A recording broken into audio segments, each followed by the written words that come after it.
Watching Kyle's unboxing videos again? Yeah, he always finds the coolest...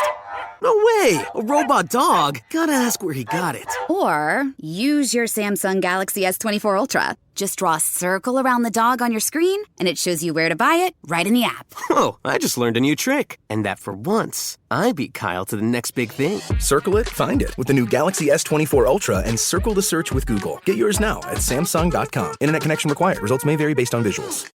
How has football not taken off during COVID? You haven't won a trophy. You've won promotion. I've seen him twice, Timmy Mallet. He opened up the Millgate shopping centre.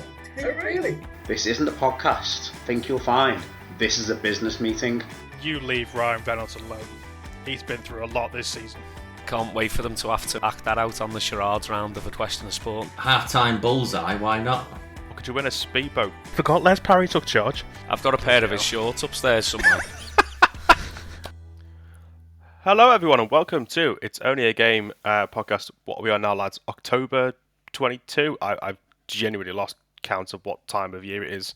So yeah, October, which is perilously close to Christmas, which is good and bad, meaning that it's nearly Christmas and I've got a lot to organise. But also World Cup season is upon us in November, which is just strange. How are we all doing, lads? How's life treating us all? Sound. Just having me tea, as you know, having the professional.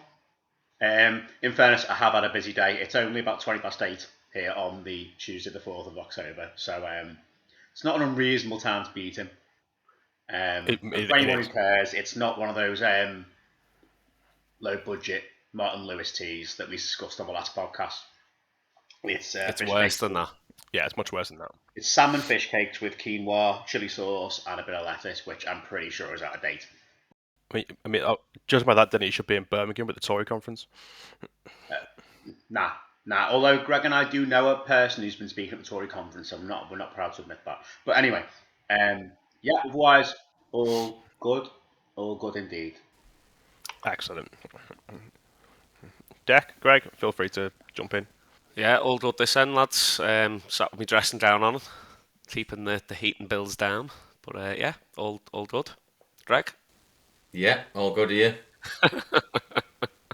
All good here. You're right there, Deck, because one of the tips I've heard the past few weeks is warm yourself, not the room. But you know, if you've got a blanket, that's what I was trying to get at. Yourself, not the room. That's one of the tips that's getting out there. Put a blanket on yourself. Don't warm the room, warm yourself. Who gave you this advice? Big Bird. Big Bird, really? Yeah. Big Bird. That's very good, Big Bird. I wasn't sure wasn't where Big Bird was doing. Consumer advice is on You've this clearly morning. not seen Sesame Street recently, have you, Nice to know Matt? that Big Bird's still active in this day and age, you know. Big Good to have a Bird. contingency plan for retirement. Some go after into speaking, some go into management. Big Bird goes into energy savings. What's the character in the bin? What was he called? He's got it clued up, hasn't he? In the bin? Yeah, what was he called? Grouch or... Harry Maguire? No? Harry Maguire, yeah. Yeah. I think after this last week, That's you too might Harry harsh. Maguire shit's been going around, yeah. Harry Maguire. The reality of it is, though, he's probably eating the best out of all of the characters, isn't he? Absolutely. Because we're all not far off rummaging in them ourselves, let's be honest. So speaking of Muppets, I think should we start with the City United derby? Segway. Seeing as it's either that or how are we going to do this? Did we start the last podcast we did? The main thing that happened, unfortunately, is the Queen passed away pretty soon afterwards. I think we recorded it, so there wasn't much football for a while. Now there has been. I'll be honest, I have no idea where we want to start. I just thought City United was a big game at the weekend. I personally watched it. I don't know who else did. I'm sure we've all got thoughts on it. It was a mauling, 6-3, flattered United. City were just incredible. Haaland is a cheat code. It's just not fair anymore. Is my opinion on it. Go on, Jim. I'm going to come out with something a bit, well, not controversial, but a bit against the grain. I'm going to criticise City. I'm with you on this because I think they let him back in it. I think because you're 4-0 up at half time. Go and get 7 or 8 Don't let without the team even win the second half. Fine. Go and win 7 or 8-0. Go and put out a statement. Don't go and let a really rank average United side that looked all over the place in the first half. Don't let them come back. I agree with that. Guardiola I said that. privately will be fuming with them at that. He even said, well, he said after the game, didn't he? Said that a few players disappointed me today. I think he was talking about his back four. I think you can, because in the end, 6-3, it only looks better because they scored 6. If they'd won 3-0, no one would have batted an eyelid. But because it's 6-3 and they were 4 up at half time, everyone's like, wow, it's a mauling. Well, yeah, they absolutely hammered United, but you then need to go and kick on. And why teams do this, where they run away with it in the first half, and then, like Brentford did against United, back off. run away. I mean, this isn't just a Man United bashing segment. This happens a lot, where teams will get so far ahead, and more often than not, they'll take the foot off the gas and then let the others back in it, whether it's like a professional sort of respect for the opposition or whether it's, we don't need to. Well, lay a statement. If it was me, I'd be absolutely fuming right now that City didn't win. I mean, as it is, you beat your rivals 6-3, but that United side didn't deserve to score 3 goals over there. I think you've got to look at it from the point of view of I'm guessing they were conserving themselves because they play in Europe tomorrow. No, yeah, tomorrow. City playing tomorrow. Aren't they? Yeah, they've got a good enough squad to cope with Copenhagen tomorrow. Oh, I agree. Absolutely agree. Whether it's just a case of they feel that a 4-0, I mean, the job was done. It was unlikely United were going to come back and win in that second half. But yeah, I would agree they took the foot off the gas. Defensively, they did. Attacking-wise, they obviously went and scored 2 more. I mean, the 5th goal, I think it was Haaland's 3rd hat-trick goal, was just pure City. It's an unbelievable goal, the way it's all been put through. I actually felt a little bit for United's back four because I don't think they were necessarily the issue in that game. The midfield was non-existent. It really wasn't. They had, I think it was Fernandes, Eriksen, and McTominay in midfield. I think was midfield 3. It was certainly Eriksen's worst game in United shirt I've seen, and I rate him. Yeah, Fernandes spent more time either walking and moaning at the ref or running and moaning at the ref. And McTominay, I'm not a United fan, but McTominay should never put on a United shirt again. He was absolutely diabolical. Well, my guess of it is, I'm assuming Casemiro was obviously still not match fit for 90 minutes, which is fine. You know, I'm guessing didn't play a lot of pre-season for Madrid. But how he gets on that pitch, McTominay at times. I mean, you know, City are an excellent side, but even they had Diaz, I think Rodri was missing, a few of the players missing, in inverted commas, as well, that obviously they still replaced him pretty well. But that midfield battle, the likes of Gundogan, I mean, De Bruyne, I watched Kevin De Bruyne play football for hours. He's an exceptionally good player. The assist for, I think it was the 3rd goal, I think it was, is just sublime. It's not. So the question I asked to everyone is: Haaland's on, I think, 14 goals in 8 games. Is he breaking 40 this season? We're a podcast, lads. Nods are not sufficient. Are you on about in all comps or the league? League or all comps. League. I think the league is the way to start. The league is the way to go for. Because bear in mind, he's not going to the World Cup. Yeah, the league is more than doable for him. I was actually having this conversation with my dad earlier on, and I genuinely think he is the all-round centre forward. You have this kind of like, you know, your whole Messi, Ronaldo kind of debate that's been going on for years. But Haaland, for me, he's got the nous of Messi up front, his movement and that, but he's got the build of Ronaldo, that out-and-out pace and his strength in the air, not necessarily with his headers, but some of those balls that come in across the box. As a keeper and as a centre-back, you're thinking the pace that's on that ball, no one's doing anything with it. And he's flying mid-air and getting touches on balls that we couldn't do stood still. I just think he's a different level.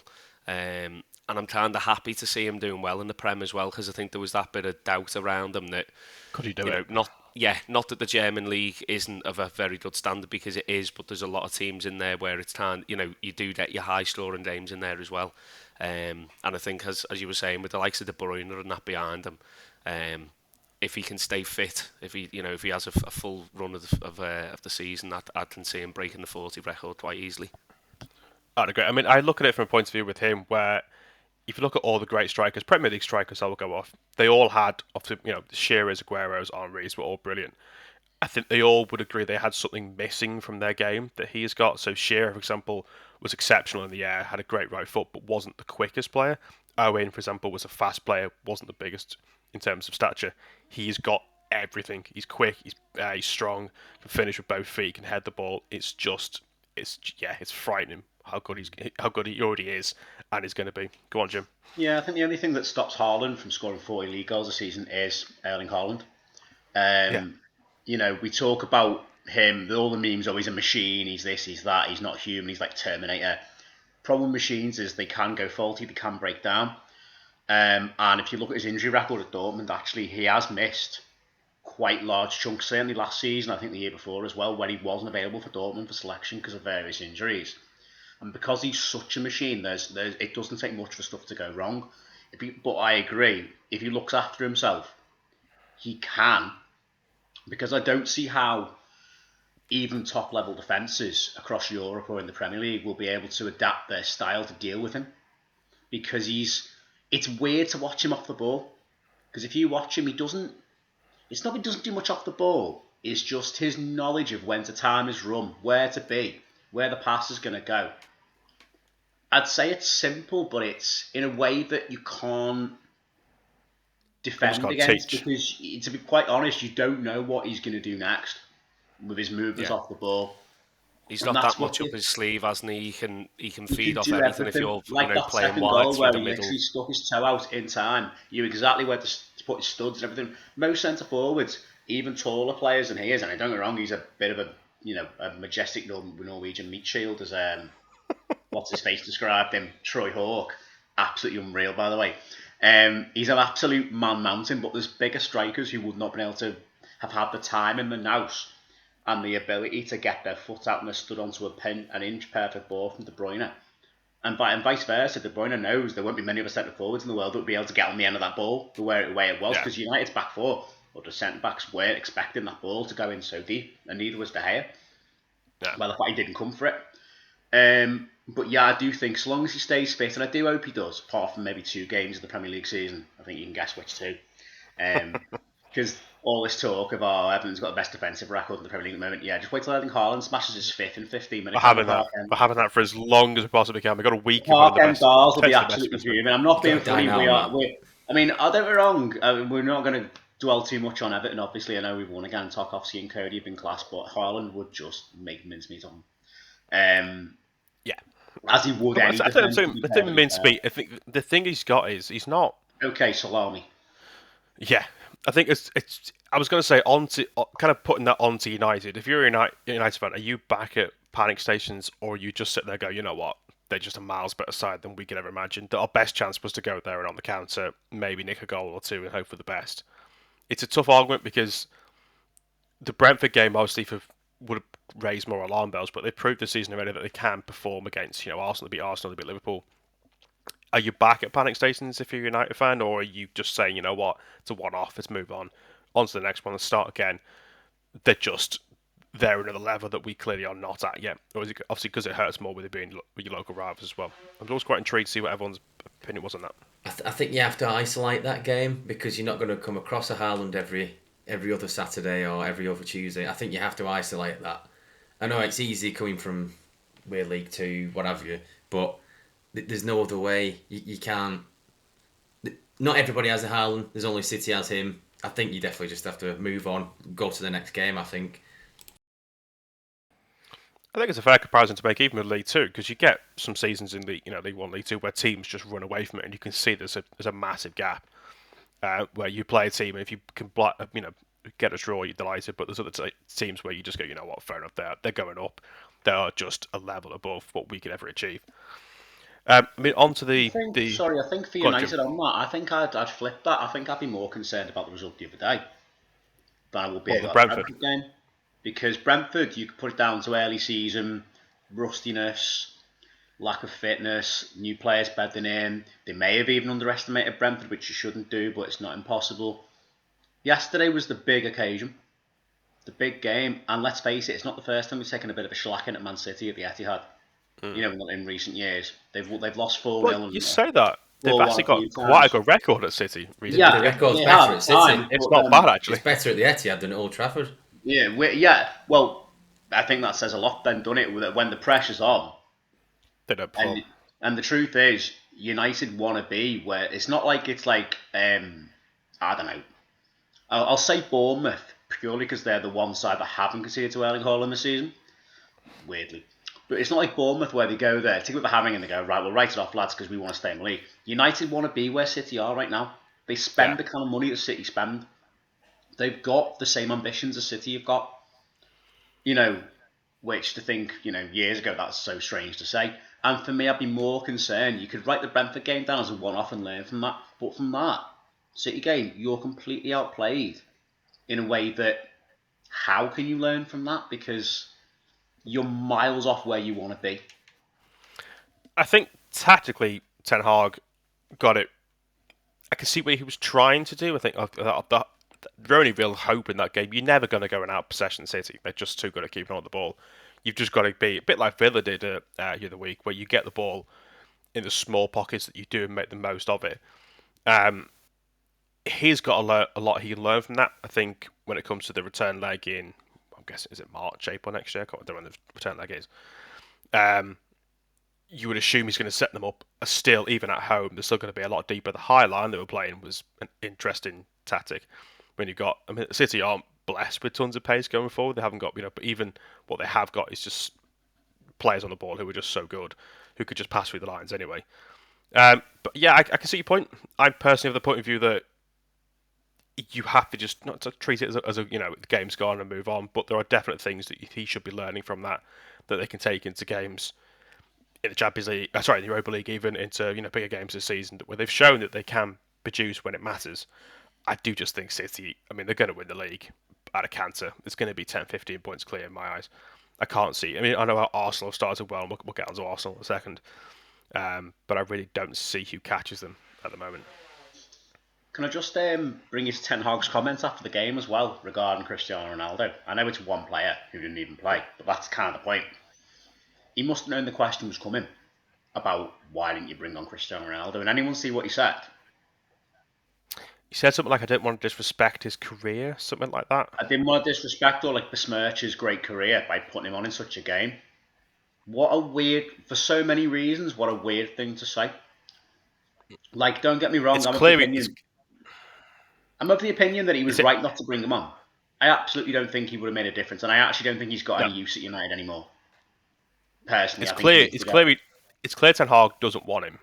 I wouldn't want him. He's an expensive player who doesn't produce much anymore, and does need to go in January. But there's so many other things you could have said in that situation without dragging down the rest of your squad and the players that did play.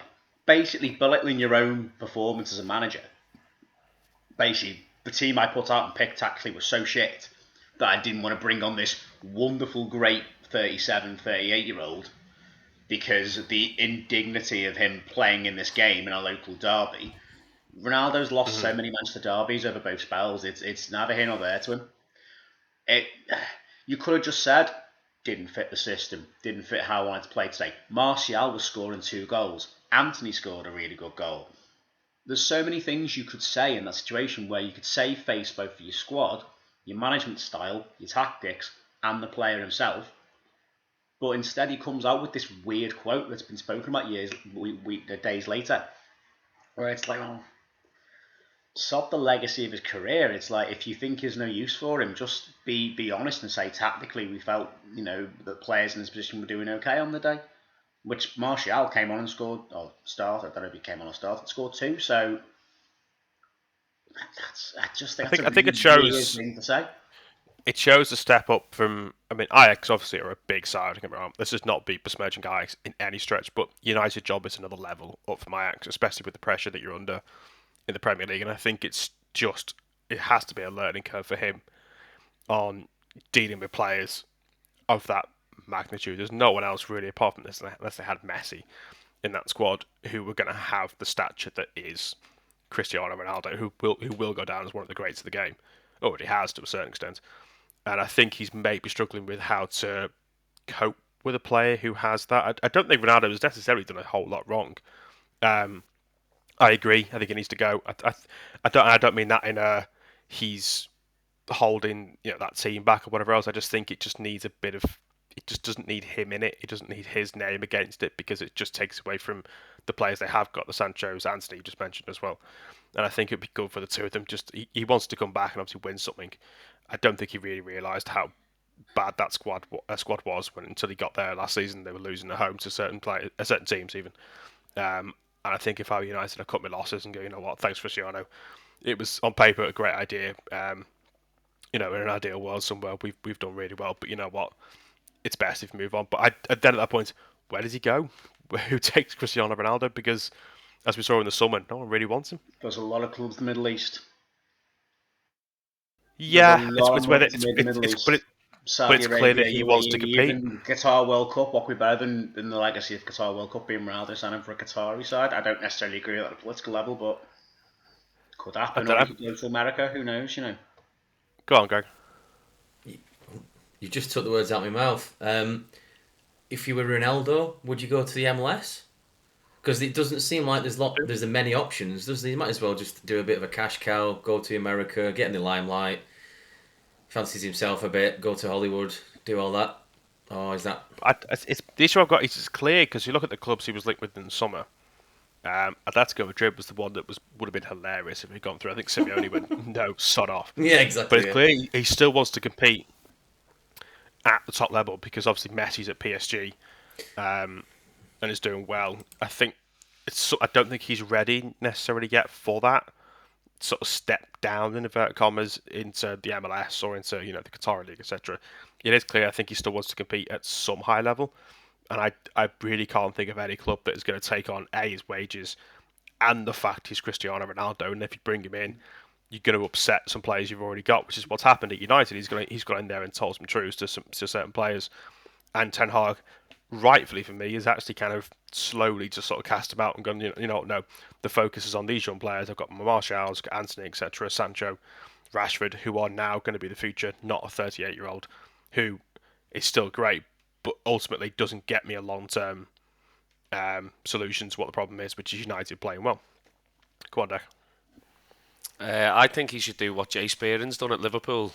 Start coaching the youth, and then get to play for United under 21s at Rochdale away in the pizza paint transit van, whatever else it's been sponsored by Trophy. Get him in the reserves. I call it the Papa Shango Trophy just because it sounds, yeah. You imagine that haunting enough. And Paul McShane line up with each other at United's under 23s. That'd be brilliant. But I think a serious move, honestly, if he wants to stay competitive in Europe. Now, it's going to involve him taking a bit of a wage cut. Well, quite a bit. But if he wants to try and compete for trophies don't say play at Wrexham. the highest level. Joking, aren't you? Liverpool more than the Wrexham again into Europe, it's a bloody flight to Magaluf. Is go back to Sporting Club de Portugal. Yeah, and coach some of the younger lads there and work for the young lads there back at his first club, but also challenge the Portuguese league, challenge for the cup, play Champions League group stage football, and see if you can get them as far as you can into the Europe, into like the quarter. If you got Sporting to the quarterfinals of the Champions League, that's a hell of an achievement for a club that's never really won it or done much. And I think that'd be a really good way to sort of bookend his European or maybe his entire career. I think that's the fairy tale move, but the issue I got with that is I think he would like that move. I think there's a lot of agents and people around him who know that they can't make that off it. They can't make money off it. So unless there's a financial aspect towards it, unless he put his foot down and said, no, I'm doing this, I'm taking the wage cut. He doesn't need the money, but there's people around him and people around him even who still know he's still worth that money. Well, we know he's a Jorge Mendes client, don't we? So we know where they end up. Well, yeah, there you go. He's going to Wolves. He's next Wolves manager. That's definitely it. is. He's that player manager of Wolves. That's it. Now sorted. On that thought, I'm going to say we've actually had quite a few sackings, haven't we, since the last podcast? Who have we had last? Bruno Lage. Who else? Who else have we had? We've had. I'm just talking Premier League. My brain has gone to mush. Who else have we had? Parker, is that one? Was Parker before or after? I can't remember. I think Parker. He was before. Sorry, yeah.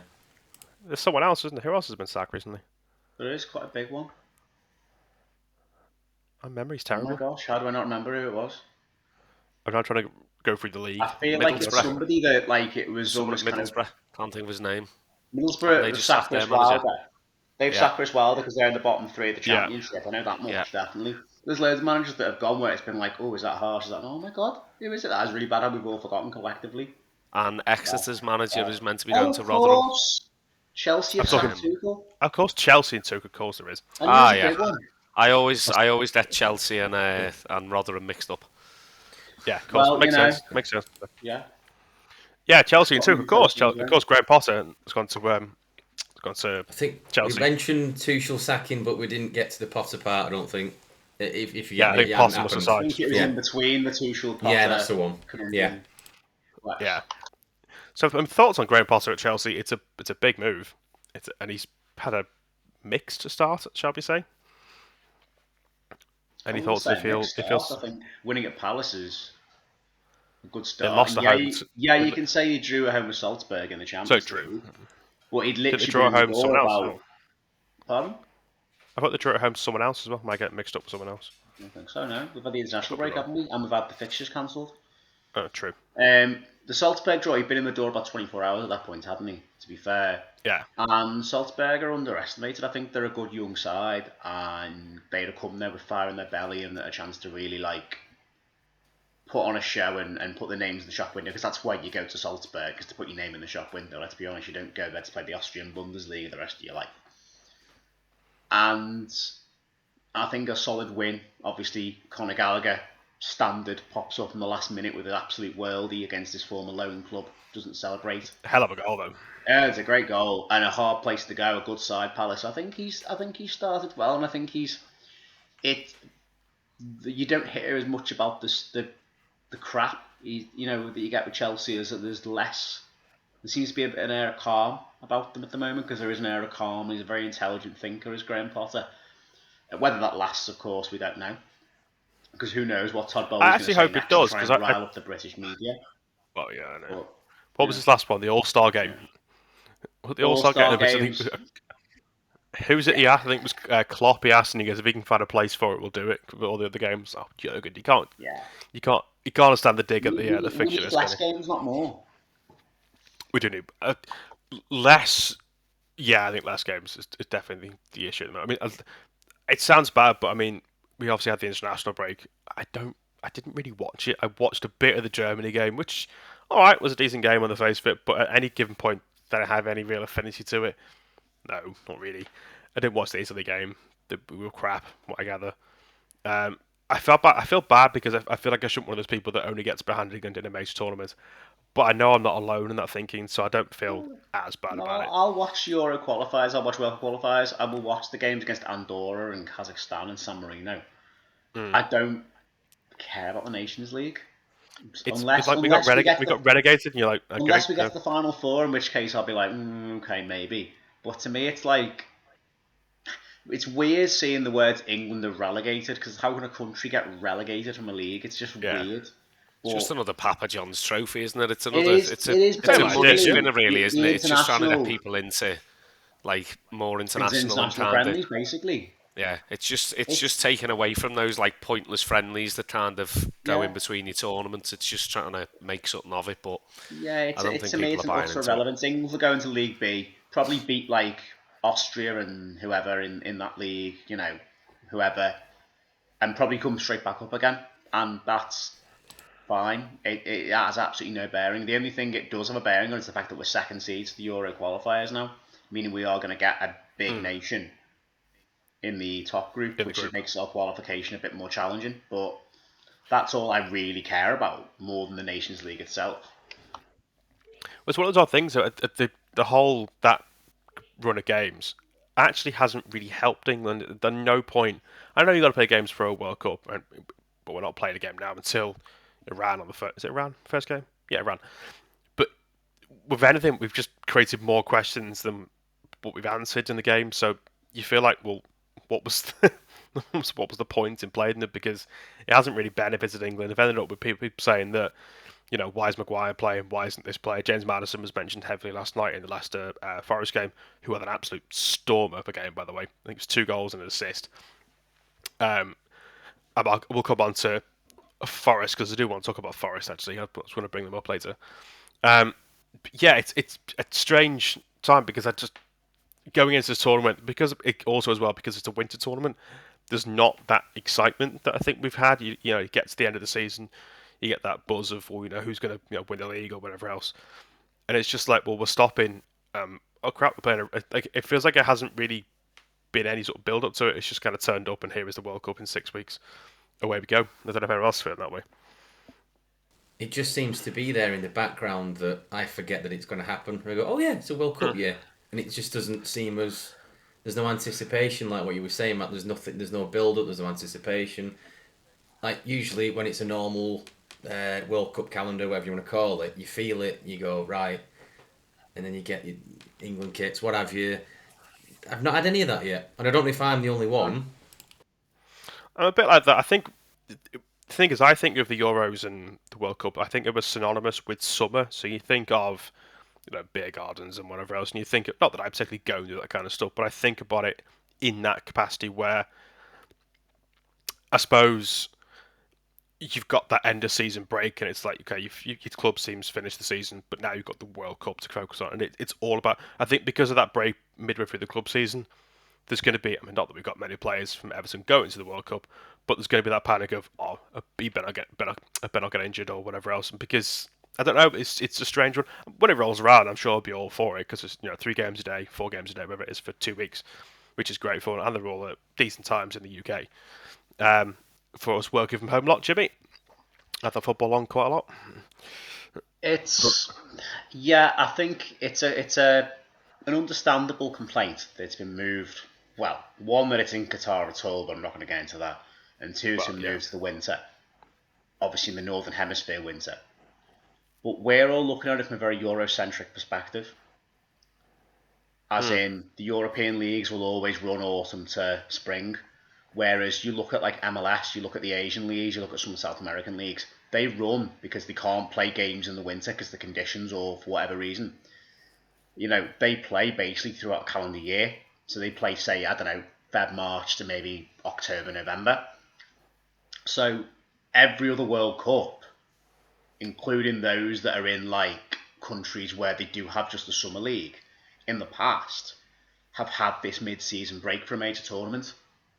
So they've always had it the way that we're like, it's mid-season break, and it's a bit this and it's a bit weird and all that. Well, if you say, USA 94, I know MLS wasn't around then, but USA 94 was in the summer of 94. In theory, you'd have had MLS or the American Domestic League run from, say, March, stop in like June, have a month off for a World Cup in their own country, and then the Domestic League carries on again, which I think we need to. And it's just once. It's just out of all the World Cups, just this once. Take our slightly Eurocentric hats off. I know it's where the hub of the game is and where the best club sides are and most of the best nations, but on just this one occasion, the reasons behind why it's in the winter, I don't agree with, but just the fact it's in the winter, just think, well, you know what, every other nation or every other continent in the world usually class it as a mid-season break for their competitions because they play calendar year leagues. So what you're saying is stop being a moody bastard. You get a World Cup, enjoy it, and replace the World Cup beer gardens with a World Cup Christmas market. Yeah, World Cup. Oh, sit in a pub with a roaring fireplace and a tepid ale. That's not the worst thing in the world. I was thinking mulled wine. World Cup mulled wine, mulled cider. Mulled wine. Christmas music on the background. background. The roaring fire. I might treat myself to a little bit of central heating. Oof, only for half time now. 15-minute blast. Whoa. As Greg said before, heat yourself, not the room. Correct. Yes. Remember that. Yeah.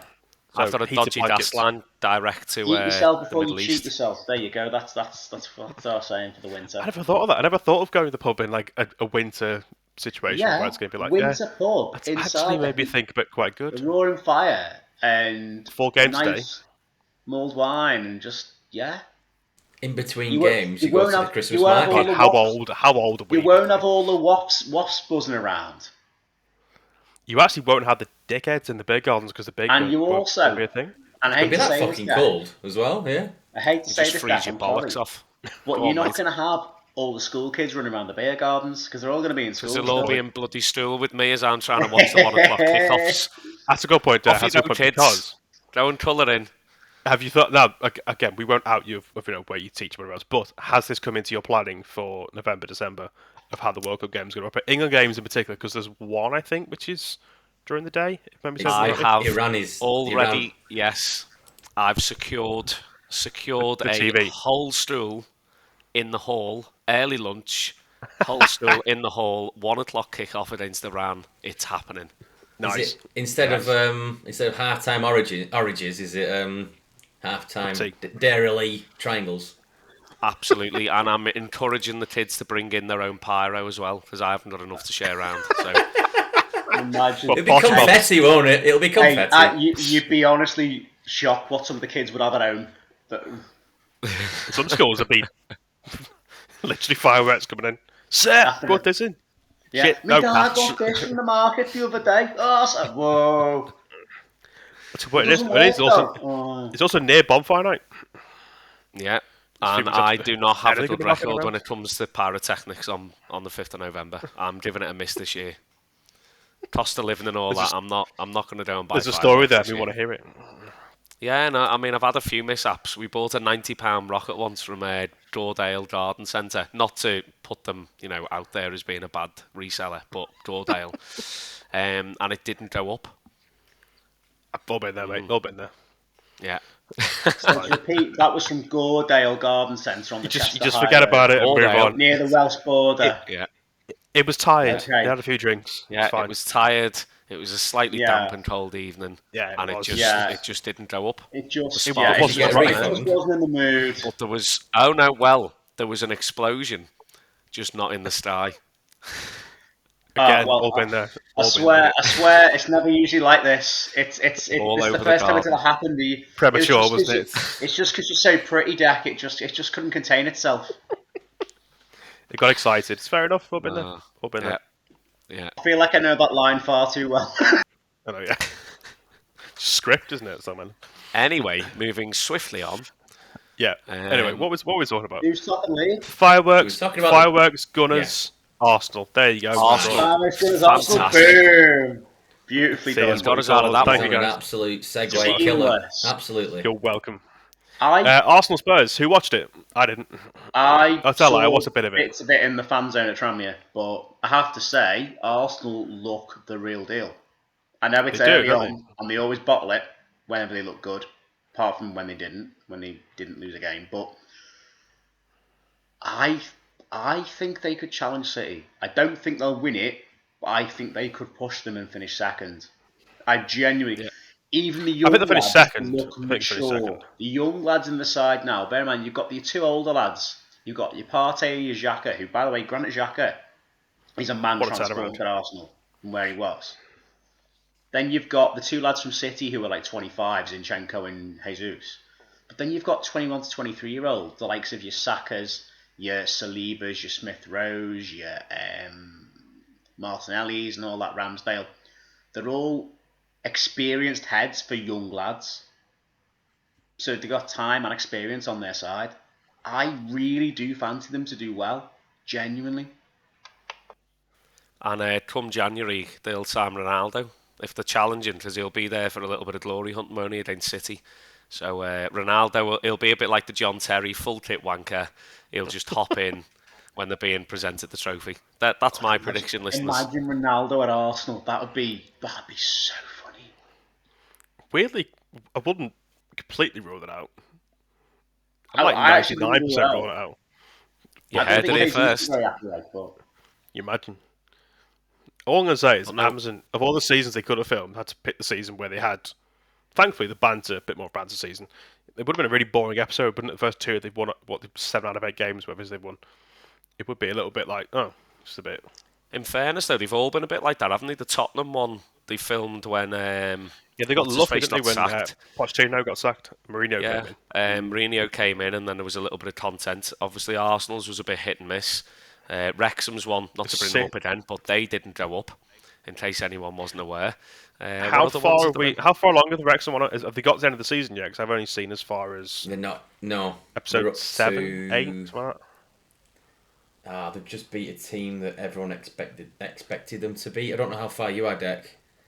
On the I've not started it yet. Oh, okay. I've not started. I'm waiting for a really good day to watch that. It's I'd say watch it. It's interesting. Yeah. When my sleep problems come in and I can't get to sleep, I'll probably tune in then. Yeah. Well, no, it'll be giving you nightmares, Dec. So no. It's And weird. I know it's against it, but I'd say definitely watch it, mainly because it doesn't. It's a strange entity because it's very obviously heavily focused on Reynolds and McElhenney. It's more the people that they bring in. There's one guy called Humphrey, what the guy's second name, who I recognise as a comedian, and I'm sort of going, how the hell did he become? I think he's the chief exec. That's not I checked. I'm sort of going, what? Where the hell's the link that brings him? And he comes in. It's in the first episode. He comes in and does this meeting with them, and he's like, "You're right, everyone. I'm a new chief exec." And you see them all going, "What the hell do they get this guy from? It's bizarre." But yeah, I definitely recommend to watch it.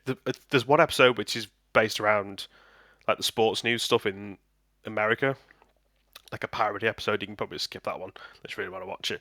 But yeah, it's an interesting watch of what I've seen so far. Yeah, I mean, I've said it before. If they'd have come into Rovers or to another team, I think it's obviously just that kind of rivalry, isn't it? But I think they're doing a lot of things right. They've thrown an awful lot of money at the side for that kind of level, which was to be expected, and for them it's a drop in the ocean.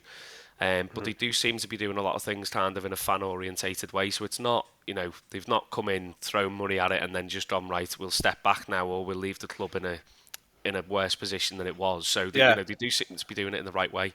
I've been watching a couple of videos of that Crawley owner, the young lad who's bought Crawley, or he's representing it.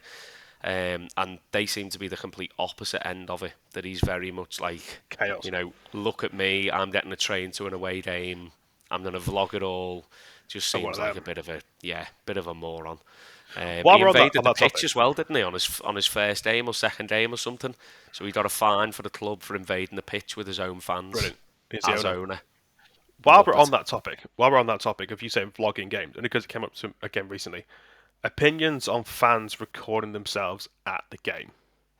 The reason I bring this up is because there is a Twitter site that I know me and Jimmy both follow, which is Hopkin Looking to Curl One.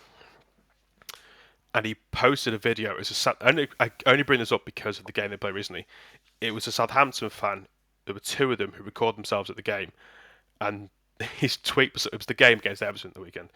And his tweet was something along the lines of, why would you record this at the game? Go home, edit it, bring it up, and then put it on the internet, which is basically all it was. Reliving the away team scoring 2 goals in 2 minutes. It's an odd thing. There's some people I don't mind doing it. Some people where it's just, I haven't come to a full decision if I like it or if I'm fully against it. I'm just quite intrigued by everyone's opinions on it, because I know there's some people, there's Tranmere fan who vlogs games. Yeah, there's a few Tranmere fans that do it as well. The only person I can tolerate doing it, and because they're largely neutral, is Smith, who does on the road series. Yes. Because he does it in a way that's not to random places in like the 11th division of English football and really promotes those clubs.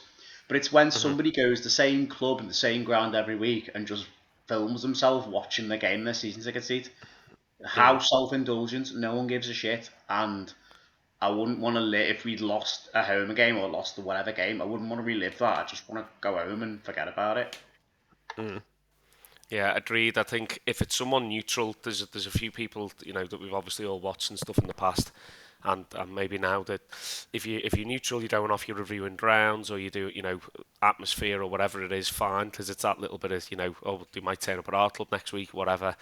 But as you say, that whole kind of, and I feel like it'd take away from, if you're a proper fan and you're going to all of the games and you're there holding a GoPro in front of yourself, I kind of feel like it'd take away from it a little bit. I mean, I must admit, the one time that I've filmed at a game was the final whistle at Wembley for the conference playoffs, and during stoppage time and stuff. And I think that was more just so that you had that it's memories, isn't it? Moment, do you know what I mean? And I feel like nothing against that, or people, like penalty or whatever. I know people record, that's fine, because it's just that kind of you've got it. But yeah, in a non-weird way, personal use only, that doesn't need to be put out on the internet. Yeah, I think that's my opinion of it, is that it's only really relevant to me, I use those Saints fans as an example, if they're playing the club that you support, because it's quite funny going back in and just watching them react to your team scoring 2 goals in 3 minutes. But yeah, to be sat there, I don't know, I just find it odd how you can be sat there just with a camera facing yourself, because you can't show the game because you get copyrighted anyway. So it's literally just your face going, well, blah, blah, blah. And you're like, but you're not giving any sort of tactical insight into the game. You're just shouting at it and reacting to it as a fan would do. I just find it odd. The neutral point you make, Jim, makes a whole lot of sense, because it's not just focused on the game itself. It's the club, it's the journey, it's everything you do to get to. It's the whole day of going to a game of football. But yeah, just sit there and react to 90 minutes of football from a completely, again, from a season ticket, I just find strange. Definitely. But anyway, that's just a side point whilst I was on that topic. Any other groups we want to target? But Arsenal Fan TV, again, they've taken that. He's not daft. The guy who owns that is not daft, because he knows. I mean, they're probably getting less views now. The winning games. He knows when they were terrible. Something and no one will care, because it'll be like there's no fun in that. No one cares. He's not daft. It's a marketing genius. What he did was to get all the fans on who we won't talk about certain names, but who go on there and just are absolute banter, because they just know it's complete overreaction to what is essentially like a game of football. That's where you put it. But he was genius. He's made millions off it, and I have to applaud it. I have to really applaud it, because he was made absolutely. Now the winning games, no one's asked, because he wanted to see. It's where the likes of Mark Goldbridge is genius, because it's completely overreaction to a game of football, but it brings in views. People know they want to watch it because they want to see how you react to your team doing badly, which is because everyone's likes to see people suffer on the internet, clearly. I mean, I suppose it can only work if it's a top team, like if it's Man United, if it's Arsenal, Liverpool. Because if it's like a Derby County fan, does it still get the same reaction? No, because the eyes aren't on the club. Yeah, exactly. It needs to be, United, Liverpool, Chelsea. There's a Liverpool guy. I forgot the guy's name. He's an Irish guy whose name escapes me, but the side squad. The ball tithead guy. Yeah. Yeah, Anfield Agenda. I want to say it's called. Yeah, is that on his birth certificate? Ball tithead guy. Is that his? That's pretty much it. Is it the Anfield rap? No. No, it's I swear it's Anfield Agenda, but don't quote me on it. It's I don't know, but like he does me head in. Little wobbly face. But again, they know that because it's a big club, there's going to be a lot of eyes on it. And as soon as one clip goes viral, that's it. Off you go. I don't agree with it. Some of it's just daft. I mean, because it's people who have complete hot takes on football without any sort of tactical narrative. And I'm not saying us doing this podcast is much too similar, but I like to think we'd have more of don't we literally do a discussion podcast over it? Yeah, but we would almost go. If I went there and said United are amazing and just wouldn't take any response to my question whatsoever and go, no, I'm right. That's it. You all can't convince me otherwise. That's basically what these guys do. They put out some Talksport. It's Talksport on YouTube. I hate Talksport. This could be our viral clip, wouldn't it? Talking about not wanting to go viral, but then going viral, and then all being able to set our jobs off. Yeah, could be. This is the moment, lads. Yeah, this is it. Now this is what's going to hit us. Yeah, but Talksport do me head in. And Bon Lahore and O'Hara, anyway, yeah. Have you seen, talking of Jamie O'Hara, has anyone seen the clip of the guy ringing up and saying, what was it he said about Jamie O'Hara? Oh, God, yeah. It's something like, it's about O'Hara getting him a Tottenham team or something, or... O'Hara on Talksport. Getting a job at Talksport. As he's on Talksport. That's it. Brilliant. Oh, it's so funny. Go on, sorry. The thing that gets me about Talksport, the one that I don't particularly mind, Laura Woods. I'm surprised that she's on it a little bit. Laura Woods. Oh, they've got some surprised by that. They're bringing back what's her name used to be on Sky. Natalie Sawyer, isn't it? Jim White, not Jim White. Sawyer. Sawyer's on it. Yeah. She's a was very always credible a good reporter. Yeah. And I think you have to kind of wade through the crap to find some good reporters on there. But I agree. You have the likes of it's Jim White and Simon Jordan. God, it's a tough listen because Jim White is just Jim White. He does me head in.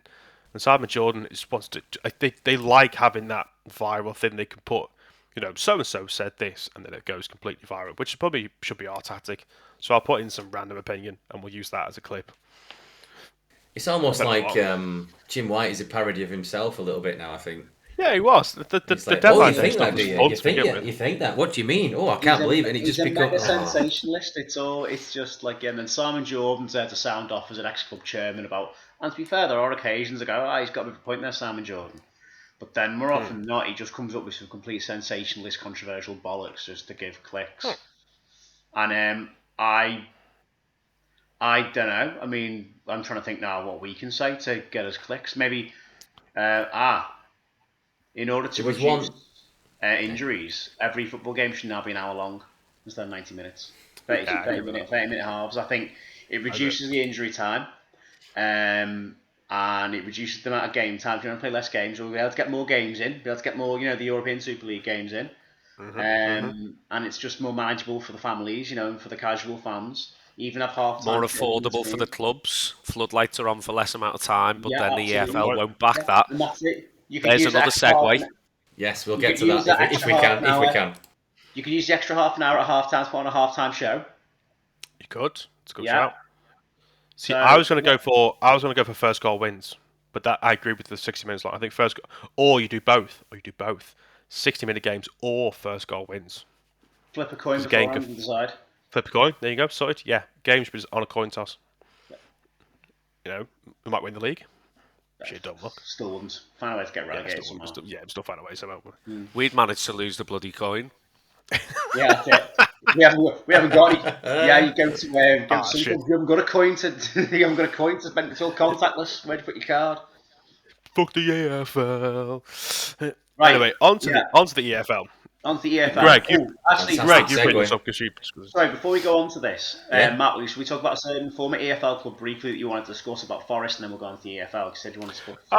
Sure. It's only briefly. I don't know who watched the Forest Leicester game. I was like, Forest. So second half. Bless them. They look in trouble. How the hell we only drew against them? I still don't know to this day. Matt, you don't get it. You don't get it. They were 4-0 down till the 86th minute, and then Never Stop Singing scored 5 goals in the last few minutes. It did. They won 5-4. My point I was going to make was they were poor. Steve Cooper came out after the game last night and said the problem is he did come out. Yeah, that was a shock. End of the game, he came out. No, I'm joking. He was in the interview after the game and he said the problem is we don't look like a team. Now, my point's going to be if you sign 20 odd players, whether it was how many players? 19 players, whether it was, it's going to be quite difficult for you to become a team. Now, I know they needed players. I know they had a lot of loans last season. I know there's problems with it. But was their tactic of signing everyone and his dog ever really going to work? Or can it work in this season? Can they turn it around? Can they improve? And can they stay up? It can in FIFA. That's literally the only place it can work. And when you consider that 2 of the players that you have signed are Jesse Lingard and Serge Aurier. There's your issue. I mean, you're asking for trouble. And I like Forest. I like some of their players, but their best performers this season have been the players that were like Brian Johnson. They're in the championship with them. Like Ryan Yates. Steve Cook as well, isn't it? Steve Cook, amongst others, yeah. I feel for them because I know I don't see how it gets any better for them, and I want them to stay up because they're a big club, and I want them in the Premier League. But I don't see how they can take without sacking Cooper, who I think would be a mistake. Cooper for me isn't the issue. I think they've just got. It's not the issue. It's the massive amounts of dross on big wages and people just going for a payday. It's the Fulham syndrome all over again from a few years ago. Because I think every game I've watched them in this season, which they've had a few games on tally, I think the Spurs game was a good example of that. I watched that game and I thought, going forward, they're going to worry teams this season, but defensively they look suspect. They look, I think, just after they played Everton, and I think it was 1-1. I do remember thinking after that game, we had a decent striker on the pitch. We'd have won that game comfortably, 3-1 probably. We had chances after chances. They had a lot more of the ball than they did. And that is my worry. Defensively, they look. I mean, Leicester last night scored some excellent goals. Harvey Barnes' goal was exceptionally good. The free kick's great. But they just look.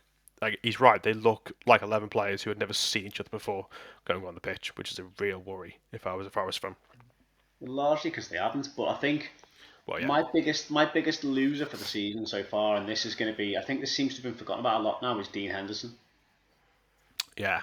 Because remember what he came out and said at the start of the season about how he didn't want to play for Ten Hag because he didn't want to get picked, because he deserved to be playing regular football and he deserved to be a number 1 for United, not a number 2. Well, he's been number 2 for most of the season in goal for Forest. Yeah. I know it's not necessarily all his fault, and he has saved the odd penalty, I think, but some of the goals they've let in, some mistakes he's made, he's not covered himself in glory at a time when De Gea is possible to get dropped. When you look at how United have been, Yeah. he set a rod for his own back with those comments before moving to Forest on loan, and he had to keep them at bay. He had to perform, didn't he? He had to perform, and he simply hasn't. I suppose we are also are around it. They also for his England chances or for his future Premier League chances, to be perfectly honest. I think they're a team that will benefit from the World Cup because they've got a month where I can't see many of their players going to the World Cup, if any at all. Must be one or two I'm missing, but I can't see many players. Hopefully they've got a month where they can really get together and they can use that to bond that side to make it look stronger. I think they're one of the few teams that will properly benefit from it when it comes to what we on Boxing Day, isn't it, the first game back? A whole new team in January. It's like all that. I also worry from a financial point of view because if they do go down, I know you get parachute payments and that kind of stuff as always, but and I'm hoping they've got their right, the contracts in place that if they do get relegated, there's wage drops, and I'm assuming some players will be allowed to leave. They'll just loan players to Olympiacos, Matt. I'll do that. The guy who owns Marinakis owns Olympiacos, hence why Josh Bowler signs for Forest and then goes and loans to Olympiacos. He's gone from playing for Blackpool to playing alongside James Rodriguez and Marcelo. It's like... So how much is now, is he? James has gone to Olympiacos, yeah. Why do I think he was someone in, like... Has he left? Al Ryan in Qatar, and now he's gone to Olympiacos. That was a weird time, wasn't it? He played for Everton. Anyway, speaking of parachute payments in the EFL... Let's move on to some other news this week, which has infuriated us. Go on, Greg. Deck. This is your area. Yeah. So I'm going to have to paraphrase one of the articles, but it was on the BBC Sports. I think it was last week or the week before. Widespread shift of kick-off times to lower energy bills has been ruled out, so we're not going to get anything where. So basically it's going to be pretty much pitch black at 4 o'clock at one point, and I think all the representatives of the EFL 72 clubs, they all met in Walsall. I think it was last Thursday or the Thursday before, and the cost of living was discussed about floodlights and energy bills and things like that. I've heard a little bit from the Rochdale side of things, so I think it's going to cost close to £400 for an hour and a half to keep the floodlights on. So it's like it's affecting halls and a few things like that. But I think it was all turned. Yeah, exactly. Yeah. I think it was all turned down. All these different ideas or coming together about that. So I don't think the EFL had any. Wasn't one of them to play games earlier? Yes, that was one of them. Yeah, it got turned down. Never going to get off the ground. Yeah, I'm not surprised. Yeah. Which is a little bit surprising because sometimes I was talking to some of the Dale fans. We played Sutton away last Christmas at 1 o'clock in the afternoon. So, I mean, fair enough, you get into an away game earlier and things like that. But if it helps the smaller clubs in terms of bills and energy or what have you, I mean, it's not much of a shift, is it? But I don't know what my guess is. Anyone's even. Well, my guess with the argument behind that between starting games earlier is they're worried about lack of ticket sales because of the games on early. There's more people might not be able to get to a game. I'm guessing must have been factored in. I think there was something about. I was listening to the cost of football today on the podcast, and they were saying if you were to have a kick-off, say it's at 12 o'clock regularly, how many people are going to turn up 2 hours early, like you would at a 3 o'clock kick-off? So you could argue you could get there for 1 o'clock or 10 past 1, pie, chips and pint, watch the early game in the ground, in the built-in pub or what have you, but you're probably not going to do that if it's a 12 o'clock kick-off. You're probably not going to get in there at 10 o'clock in the morning. So they're saying from a financial standpoint, the clubs are missing out on that if you were to push it to an earlier kick-off. But there's all kinds of different pros and cons. I don't know if you've heard anything, Deck, on the Tranmere front about any of this stuff, or have you got anything? Yeah, I mean, I put up in our group, didn't I, the other week, that during the owners' Q&A the other week with Mark and Nicola Palios, they were saying that the lighting rigs that they use, so obviously our stadium design, obviously is quite an old stadium design, and the sun doesn't hit the top end of the pitch, obviously, because the top's such a big stand. So they use obviously like the UV lighting rigs and so on to help the grass growth and stuff. And they've already said that like they're gonna have to slash that, not completely cut it, but the number of hours and stuff. So the pitch is still going to be as playable as it would be if it looked nice and green and coloured in with a lovely felt tip pen, which actually might be the way to go. It's just to dye the grass. But there's sensible ways to cut through things like that aren't cosmetically, it might make it not look quite as good, but in terms of its playability and its safety and stuff. But yeah, I think it's a difficult one. I think as you said, there's pros and cons. There's a million different ways that you can look at it. And we were kind of discussing it a little bit, Jimmy, at the game on Saturday with my dad. And he won't mind me saying, I mean, he doesn't listen anyway, he doesn't know how to work Spotify, but he's quite an old head, and he was looking at it as a way of, how many people arrange their kind of work and shift patterns and whatnot to get to a 3 o'clock kickoff on a Saturday. Similarly to what you've mentioned there about, away fans travelling. So if you were going for a game, say, down south, rather than leaving, say, Merseyside at 8 o'clock, you'd be leaving at 6 o'clock, and that would then push up cost of coaches, and then less people go, and so on and so forth. And I think a lot of clubs, not fully, because I don't think anyone knew the extent to which the energy crisis was going to go. Well, certainly not us, like common people. I'm sure the Tories probably knew a while back, as they were already spending it. Am I allowed to say that on here? Can I be? Yeah. At People this don't point, like it. They don't need to listen, do they? At this point, anything you say is not an issue. You see, we've said caveat, worse. the Tory conference, there's a video around of people fast asleep during it. I won't worry yourself too much. Yeah. I've lost my trail of thought now. Tories already spent money. Oh yeah, I think a lot of clubs have kind of preempted a rise as well. So I know Rovers have put up, controversially, they put the ticket prices up by a couple of £. And if people at the start of the season had known that this had been a thing of possibly going to 12 o'clock, 1 o'clock kickoffs and whatnot, or a couple of extra quid on your ticket, and it can kind of save a 3 o'clock kickoff, I think people would have been a little bit more willing to pay it. Yeah, as as annoying as it is, and so on. Sometimes as a paying customer, costs are offsetted onto you, aren't they? Whether it's an extra 50p on your burger or 10p for a bit of sugar for you. I nearly said Bovril, then that wouldn't go very well, but you know what I mean. You're going to end up paying it regardless, aren't you? So whether it's on your tickets or whether it's on your food or your merchandise or whatever, especially clubs at our level where you're not being offsetted by your TV money and your big sponsorship deals and stuff. It is what it is. I mean, I pointed out to Jimmy there on Saturday. I mean, we had floodlights on at half time, broad daylight. Don't understand it. I'm sure there's some kind of lovely EFL regulation that Rick Parry's drawn up whilst drunk, that they have to go on at a certain time or whatever. But the floodlights and that aren't like the old school ones now, where they take an hour to warm up and actually be bright. They're all LEDs, so it's just the same as switching them on in your house. Straight on. So I'm sure there'll be ways in which they can cut, but as soon as the game finished Saturday, literally as the final whistle went, the lights were cut. So that'll be interesting. There's a Friday night game coming up in a few weeks against Crewe, so that'll be interesting. We'll all be there with our phones, so just trying to get out. Mate, don't forget as well, like inside the concourse at the COP, obviously we've all been some more than others, but in the COP in a tram, basically it's a great big massive open tunnel from one end of the stand to the other. And you basically go up the appropriate gate or stairwell to get to your seat. The daylight was enough light in there. You have to have the lights on inside the stand, and I'm thinking that's got to be costing.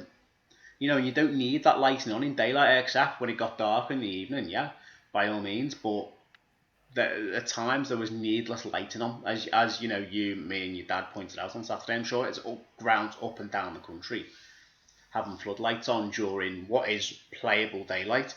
So, I mean, like you say, it's going to be interesting on the Friday night games or the midweek games when the lights go off at like literally the final whistle and they're clapping the players. You can't even see where they are. They'll have to have reflective strips on their kit or something. Be like high-vis gear. Bring your own torch. I say bring your own like torch. Those really annoying games, when all the kids are part-time.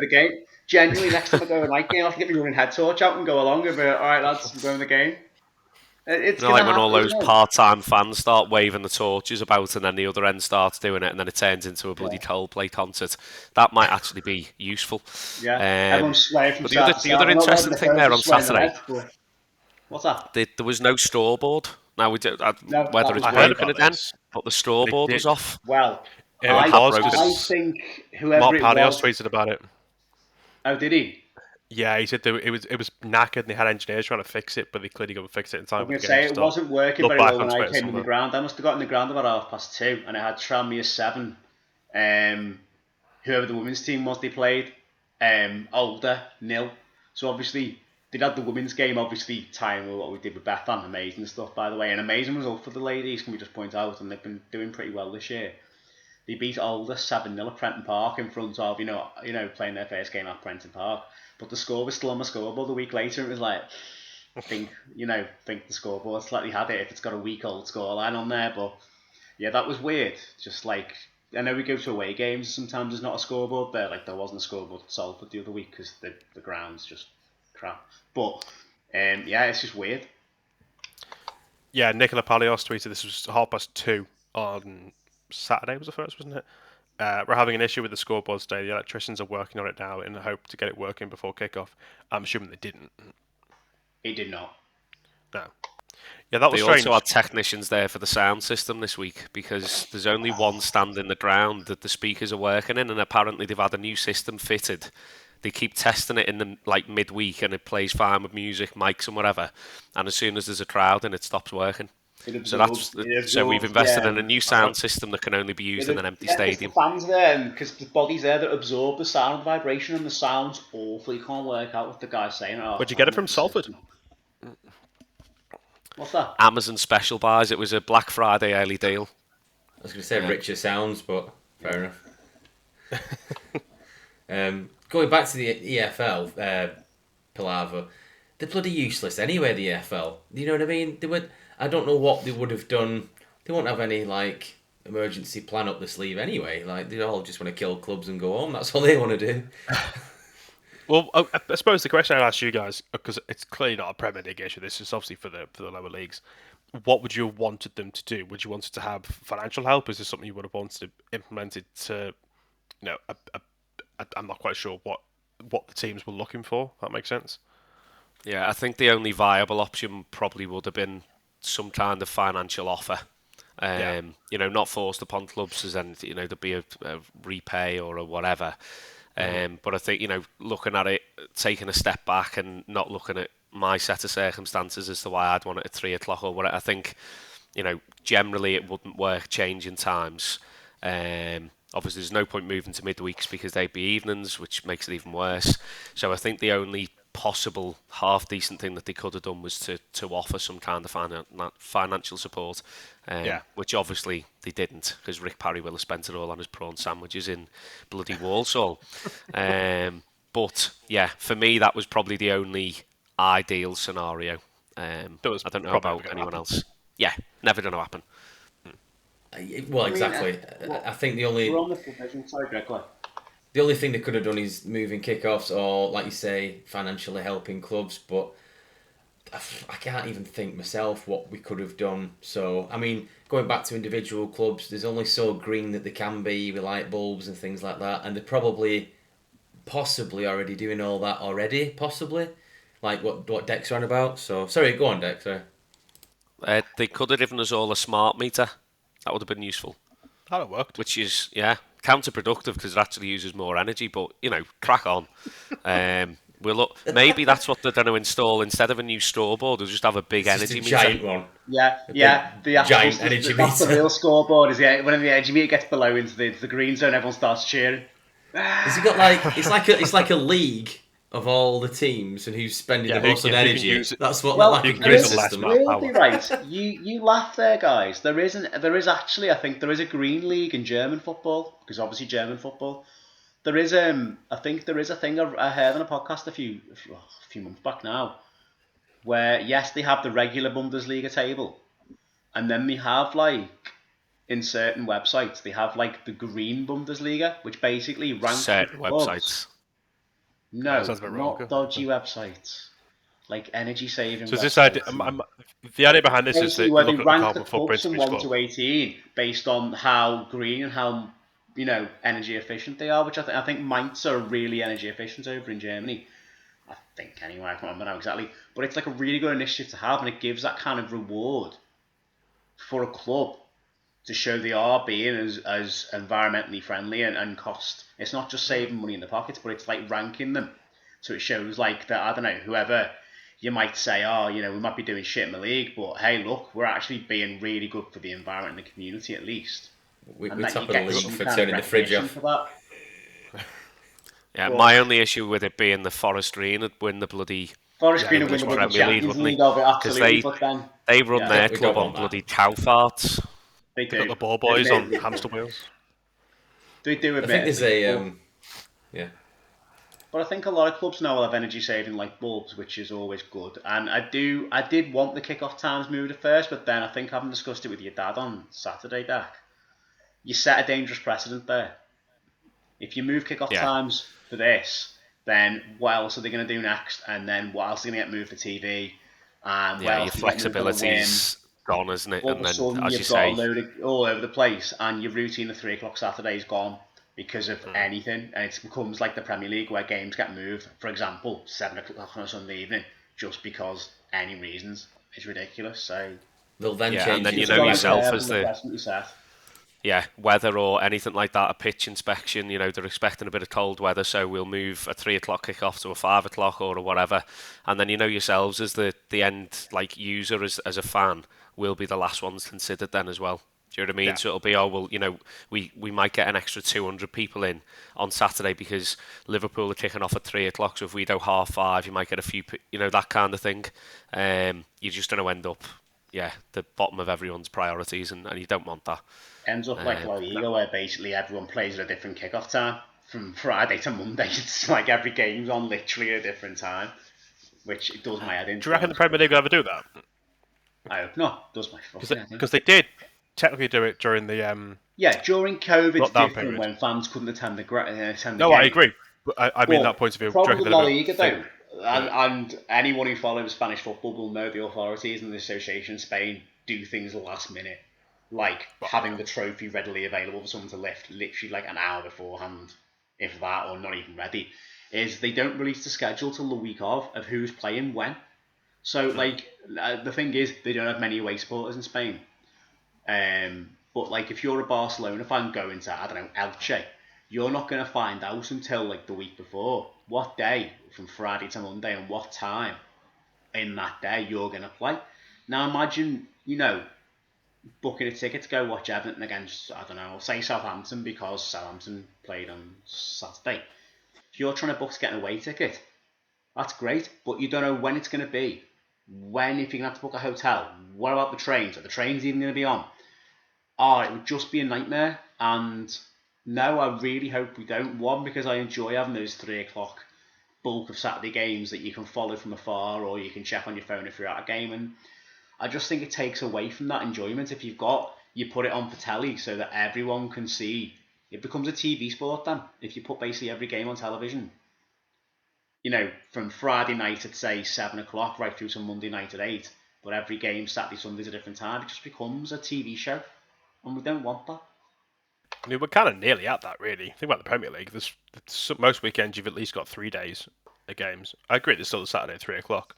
Yeah, look, I take on board what it is now is pretty bad, but at least they release the fixture changes months in advance. Yeah, I'm talking like the Spanish League will literally release the different times for each game about a week before. Must be paying On if a you're the club. week-by-week basis, it's a fucking logistical nightmare. It's not like how the club's plan. Like if you're gonna, cause I'm sure most teams have to fly in some capacity.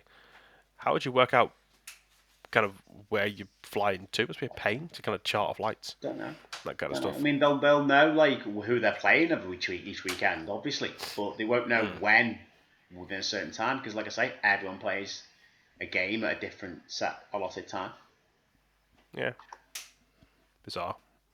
Anyway, on that point, Greg, I believe you have some questions, 5 questions to do.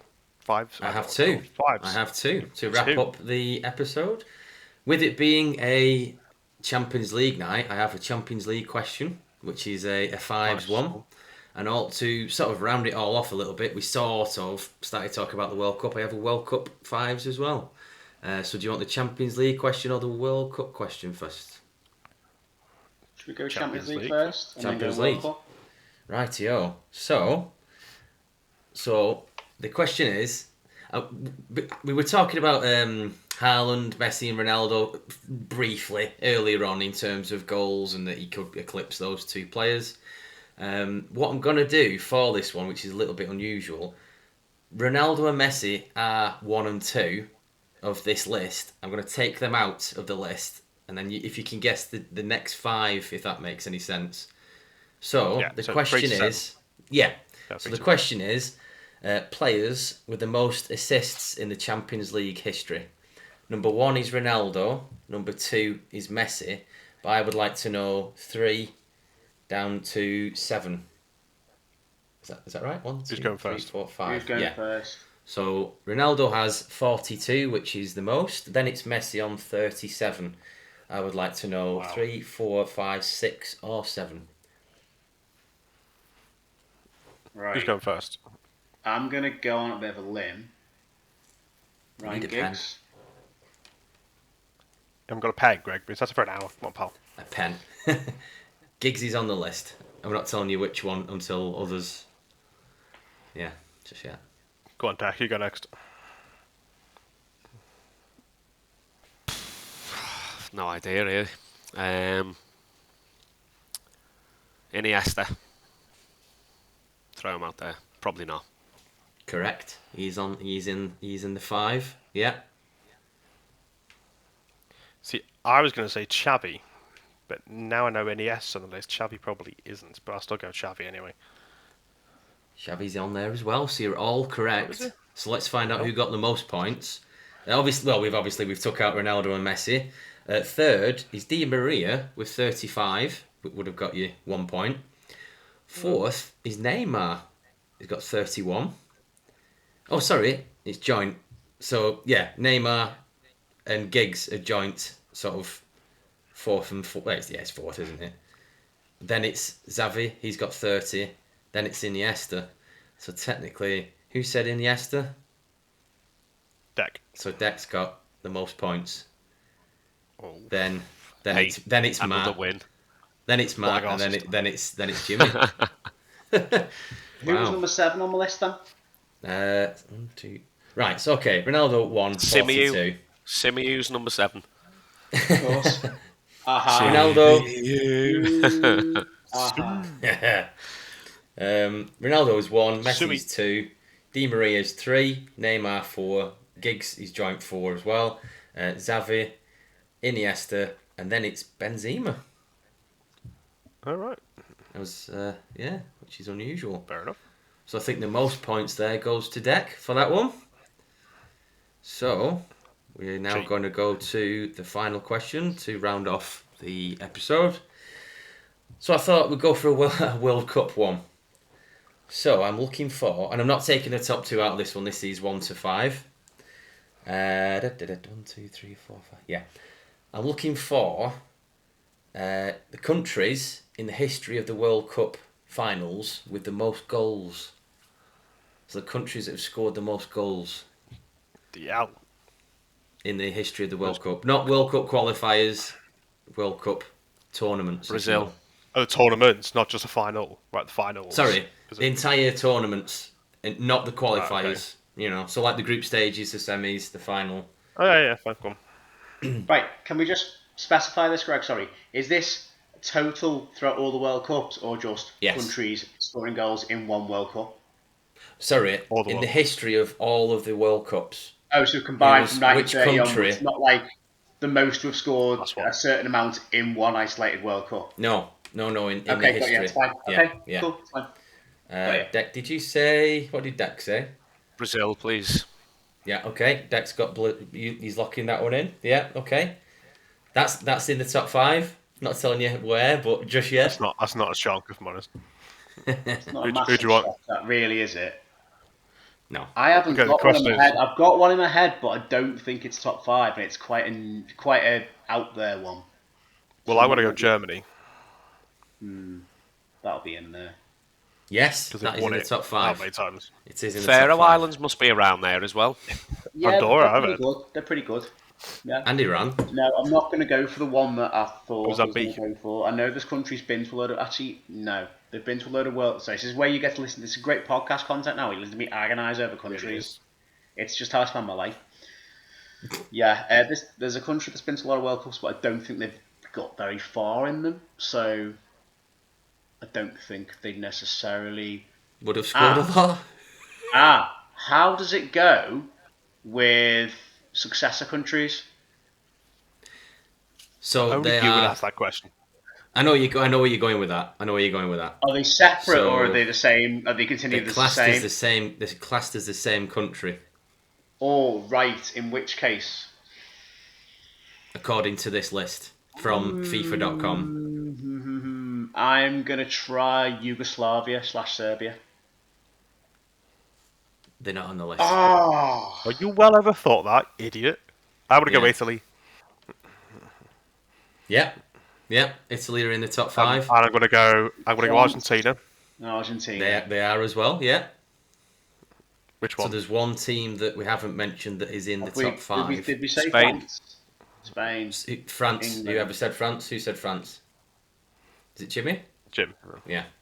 So I've lost who said what now. You said Brazil, didn't you? Brazil, yeah. Matt I said said Germany. So okay, I'll go from 1 to 5. The most goals is Germany, in brackets West Germany. So they've scored 229 in total. Up the Germans. Second is Brazil, which is 226. Third is Argentina on 137. Fourth is Italy, 127. And fifth is France, 120. So Yeah, you England properly are... overthought that shit. That was such a you You do know. answer. Well, you do know my other guess was gonna be Mexico He probably was as well. Which makes it because worse. Mexico's they're in been the to a top 10. shitload of World Cups. Yeah, they never won it. They weren't anywhere near it. They're not in the And- top 10. Okay. you can go. You can go to a lot of ones never score a goal. It doesn't mean you're any good. Yeah, exactly. Yeah. I mean, with England's group this time round, we might break into the top 5. Could do. Yeah. Stick it. We are- 14 we're past sixth. the run. We're 6th. 1, 2, What do we need? well, to get yeah. to the 5, top 6. We're on 91 goals in history, and France are on 120. So No we stick chance. 20. I So we don't stick think 20 we're on gonna past the run. Oh, the USA. Yeah, no. USA. Who else have we got? Who else have we got? We're not going to beat Wales. we're not going to beat America because their fans will be chanting "fight It's and Wales. Fight Wales? and win, and the Welsh have got Welsh. Michael Yeah. Sheen's speech behind them, so we're going to lose to them. That's a good point. Oh, of course. So, And then- So what? I'm going to end because it's Yeah. whether we do another one of these for the World Cup. I should be will, but I'm Yeah. going to end on this. I want everyone to give their unpopular World Cup opinion, and by that I mean, only because I saw this recently. I think it was Jimmy tweeted this the other day. A prediction that it's kind of out there that you think might come true. I'll start with Oh, mine. I thought you meant with like just a random out there comment about the World Cup. 'Cause I was no. going to say shite merchandise. No, I mean as in. So I'll give you mine. I'll give you mine if you agree with it. England don't make it out of the group.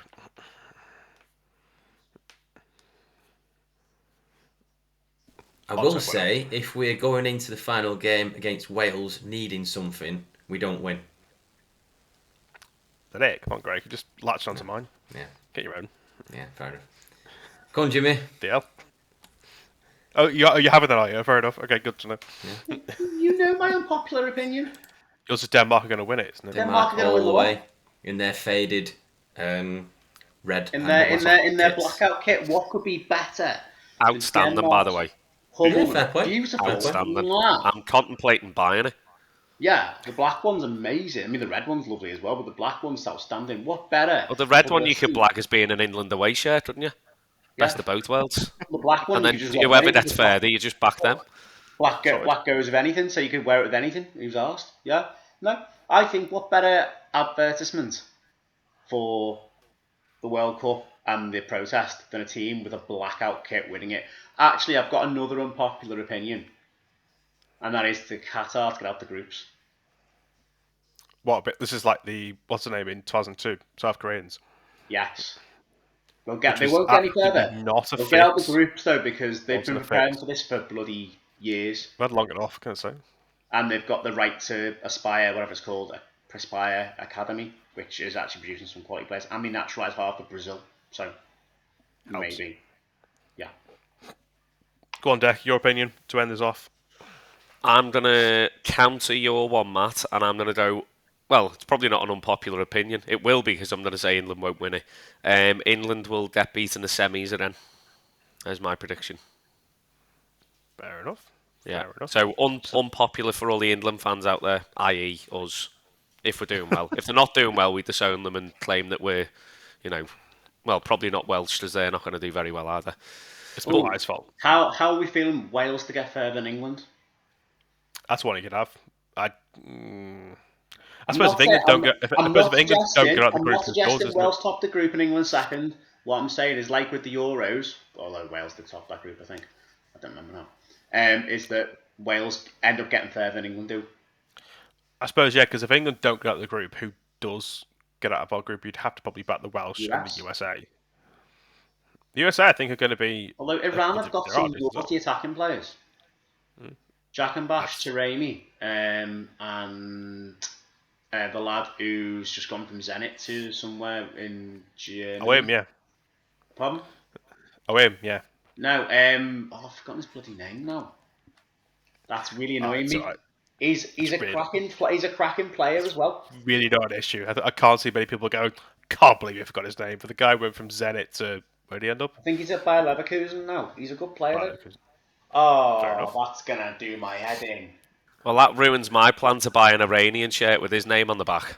Well, let me just Google. Sardar Azmoun, that's who I'm thinking of. Unpopular opinion, he will win the Golden Boot. There you go. Who's win the Golden Boot? One for you. The lad that we don't know his name. Sardar Azmoun's win the Golden Boot. Hey, if Azmoun has a cracking World Cup now, you will all be eating your words. This is it. Put a bet on. Yeah. Stick a couple of quid on it. I've got one. Go on, Greg. Panini World stickers, yes or no? Yes. I'd like to say yes, but I haven't got the time to do it. I'm in my 30s. We got 2 boxes of them delivered to school the other day, which were meant for the kids. Wow. They've been siphoned off to a friend of mine who'll remain anonymous, who claims his 2 sons are collecting them. Now, I know very, very, very, very accurate fact here that this man has completed every World Cup album since he was a child, so I have a feeling none of them have made it to his kid. But he's had the best part of 200 free packs, so he's done quite well. Yeah. Question now is, how much are packs these days? Because when I was a kid, it was about 35p. About 90p, I think. And they're basically printed on like tissue paper. You know, they used to... Here's a good bit of listening for our avid listeners. The World Cup stickers used to peel, like split down the back, if I'm not wrong. Like they used to split and then you could peel them nicely, like a plaster. Yeah, you try and peel one of these new ones. Not a chance. Not a chance. How do they stick? No, well, they do peel, but they're like so thin, the paper. They look like someone's printed them off on like the Nans Epson printer. The crap. And they're a lot smaller. Like the shinies used to be like a playing card size, but they're like... Yeah. It's cost maybe they're looking at a replacement for a stamp. Thatcher's Britain. Yeah, no one wants Charles on a stamp, so they're just going to start using Panini stickers. They're going to use Gareth Bale stickers and stuff. Yeah. I mean, you could stick an England player on the front of your letter, and it'd look lovely, but it'd never be delivered. Yeah, probably not. Yeah. Unless it's David Beckham. Jesus. And on that note, I think we're going to call it. Good night, gents. The barrel is scraped clean. We were scraping the barrel to begin with, to be fair. We were. We've just kind of gone below the barrel and broken it. Every week we do this, we're scraping the barrel. Every month even we do this. Every month. It's been the dog's bollocks. It has been the dog's bollocks. That is the title, Greg, just so you know, by the way. But we either had that or we had football should be 60 minutes long. Take your pick. Or fuck football vloggers. Oh, but you can asterisk that bit. Yeah, asterisk. Yeah. We're family friendly on this podcast. Or just the Sardar Azmoun podcast. I can't imagine I Haaland. get much traction. Hey, we'll think be Haaland- massive in Iran. Massive in Iran. We're massive in Iran. The Iranians will love us. It's not big in Iran, LED it's big in Japan, floodlights. it's big in Iran. Big in Iran. Anyway, gents, on that note, I think we'll call it time there. So, as always, follow us on all the socials. Follow us on the facials. What are you thinking of? Follow us on all the socials. We put links on descriptions and whatever else. Remember, we've talked about it for an hour and a half, but it's only a game, innit, lads? After all that. Yeah. Right. Anyway, Certainly I'll speak to you all soon. Everyone, keep listening. Thanks for listening. If you have got this far, I really do applaud you because this has been a mess since minute 1. And cheers, everyone. Thanks for listening, everyone. Take care. Night, gents. All the best. Bye now. Stay warm. Soda Asmoon. Big player. Sports Social Podcast Network.